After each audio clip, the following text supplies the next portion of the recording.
রুটি ভালো না ভাত? দেখুন, এই প্রশ্ন চিরন্তন। তবে জানেন কি, রুটির থেকে ভাত ভালো? ভাবছেন কি বলছি?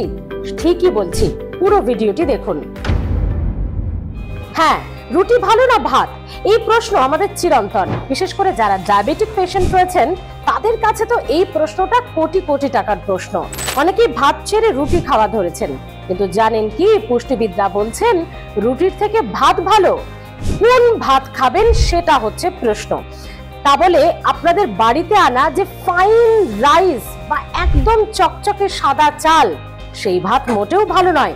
কারণ সেগুলো পালিশ করতে করতে তার উপরে থাকা সমস্ত ফাইবার একদম আমরা ধুয়ে মুছে সাফ করে দিই, এবং ভেতরে থাকে শুধু কার্বোহাইড্রেট, সেটাই আমরা ভাত হিসেবে খাচ্ছি। কিন্তু যদি আপনি ব্রাউন রাইস খান, ঢেকি ছাটা চাল বা যাকে বলা হয় লাল চাল, সেই চালে আছে ঠাসা ফাইবার, যে ফাইবার চালে থাকা কার্বোহাইড্রেটের থেকেও অনেক বেশি পরিমাণে থাকে, এবং যেটা আমাদের শরীরের জন্য খুবই ভালো এই ফাইবার। সে কারণে এক শ্রেণীর পুষ্টিবিদরা বলছেন রুটির থেকে ভাত ভালো, তবে সেটা হতে হবে লাল চাল বা ব্রাউন রাইস। এটা সাধারণ দোকানে না পেলেও আপনি ডিপার্টমেন্টাল স্টোর বা অনলাইনে পেয়ে যাবেন। এবং এই ব্রাউন রাইস ফোটানোর সময় যদি আপনি তাতে 2-4 দানা জিরে ফেলে দিতে পারেন, গোটা জিরে, তাহলে অমৃত সমান হয়ে যাবে আপনার এই ভাত, যা পুষ্টিগুণে থাকবে একেবারেই ঠাসা।